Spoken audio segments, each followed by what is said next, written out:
Hello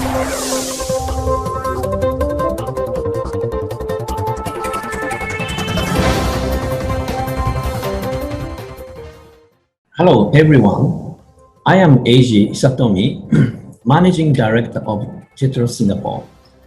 I was once posted to Toronto, Canada from 1996 to 2000, and I made several business trips to Mexico to research Mexican industries after NAFTA came into effect. At that time, APEC had already existed, but Mexico and Asia were not in a relationship to pay economic attention to each other. Now the relationship has deepened to the extent that the Comprehensive and Progressive Agreement for the Trans-Pacific Partnership, so-called CPTPP, has been established. Unfortunately, I'm not able to revisit Mexico for this time, but thanks to technology, I'm happy to be able to talk to you in this way. My theme for today is Singapore for Japanese companies and from Singapore to Japan. And I hope that Mexican companies will learn more about Japan and learn more about Singapore as a location for Japanese companies' business expansion base in the Asia Pacific. I'm sure that you are aware of the free trade network that has been expanding in the Asia Pacific region. There has been an FTA between Mexico and Japan since 2005. For Japan, it is the second FTA country after Singapore. In addition, with CPTPP or TPP-11, which came into effect on December 30, 2018, Mexico is now in a position to conclude FTAs with Singapore and other Pacific countries on the Asian side. In addition, this year, Singapore will formally sign the FTA with the Pacific Alliance, which consists of 4 countries, including Mexico. This FTA will further increase the flow of people, goods, money, and information between Singapore and Mexico. In Asia, the Regional Comprehensive Economic Partnership, so-called RCEP, was signed in November 2020 by 15 countries, including Japan, Singapore, Vietnam, and Australia. As Japan and Singapore are both members of the CPTPP and RCEP, Mexican companies will find it easier to enter the Asian market if they enter through Singapore or Japan. Mexican companies know that there are great business opportunities in Asia. Since JETRO Mexico office will explain about how to enter the Japanese market later, I would like to discuss how to enter Singapore market and then into the Japanese market from Singapore. Singapore is a city-state with an area about half the size of Mexico City and a population of less than 5.7 million. Of the 5.7 million people in Singapore, only about 4 million are Singaporean citizens or permanent residents, and the rest are long-term residents. There are 4 official languages, but English is widely used in daily life and business situations. Singapore are open-minded, hospitable, cheerful, optimistic, and do not discriminate against foreigners or foreign companies. Also, the government is very business-friendly. The rules are transparent and predictable. There is no corruption, which is one of the best in the world in this respect.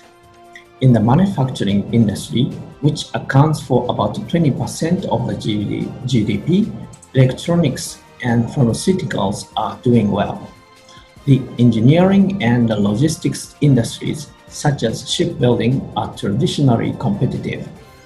Financial services are at the forefront of the world, with local, American, European, and Chinese firms are all making inroads. In the past several years, a startup ecosystem has emerged thanks to government subsidies and supports and the regional largest network of funding, talent, and information. Singapore has become a hub for ASEAN. For example, airlines, transportation, trade.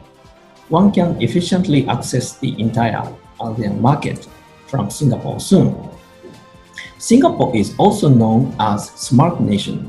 Infrastructure such as electricity, water, roads, industrial parks, housing. is well established, and government services are provided efficiently through the use of IT and other technologies. Companies can do business efficiently in the island. In building a smart nation, Singapore has integrated technologies from Singapore, European and American companies. It has been exporting the infrastructure of the smart nation to ASEAN, China, and other countries. Although competition in Singapore is fierce, there are no barriers to entry, and Singapore is business-friendly to foreign capital. And I will mention next, there are many Japanese companies operating in Singapore, so you can also expect to do business with Japanese companies here in Singapore. There are about 1,200 Japanese companies operating in Singapore. This number is almost the same as those in Mexico. However, one of the characteristics of Japanese companies in Singapore is that even if their headquarters in Japan belong to the manufacturing industry, many of them do not manufacture in Singapore, but are responsible for trade, finance, and administrative operations within the ASEAN region as regional headquarters. Japan's food service industry has a huge presence in Singapore. It's not just sushi, but you can enjoy many of Japan's Western, Japanese, and fast foods. There are also sports gyms, music schools, beauty salons, etc. In the fashion field, you can see many popular brands such as Uniqlo. Recently, Japanese IT companies, manufacturers, and constructing firms, many of which are large corporations, have been actively working with Singapore startups to provide new services. Among Japanese companies in ASEAN region, Japanese companies in Singapore are the most proactive in collaborating with local startups. In Singapore, there is a government agency called Enterprise Singapore, ESG in short, which helps Singapore companies to expand their business overseas. JETRO Singapore is collaborating closely with ESG to support Singapore companies venture into Japan. Singapore is a high-income economy, but the market is too small, so Singapore companies are actively developing overseas markets such as ASEAN and China. They also regard Japan as one of the most important markets. Japan offers a wide range of business opportunities from manufacturing to services, but in terms of areas suitable for Singapore companies, tourism, restaurants, hotels, infrastructure such as logistics, digital fields, and startup fields such as fintech are promising. In addition to Tokyo, it is also advisable to explore markets in regional cities such as Osaka and Fukuoka, as there tend to be more government supporting schemes for small business setups. I have introduced the characteristics of the Singapore market and the Japanese companies that are active here.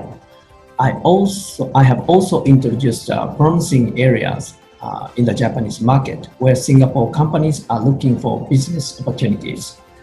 I suppose it might be more difficult for Mexican companies to enter the Asian market compared to the US or South American market due to distance, language, culture, etc. However, I believe that there is more potential for growth in Asia. Therefore, you might want to start paying more attention to the growing potential of Asia. I think there are some areas where Mexican companies have a chance to succeed in doing business both in Singapore and Japan. In light of connecting Mexico, Singapore, and Japan, I would propose to explore in areas of agriculture and livestock products, restaurant industry such as Mexican foods, fashion industry, and startups such as fintech. It would be possible to partner with Singapore companies or Japanese companies in Singapore to enter the Japanese market in such fields. I hope that you will keep your eyes on Japan, Singapore, and other parts of Asia. If you decide to target the Japanese market after you establish a presence in Singapore, JETRO Singapore will, of course, be happy to assist your entrance into Japan. With this, I will end my speech for today. Thank you very much.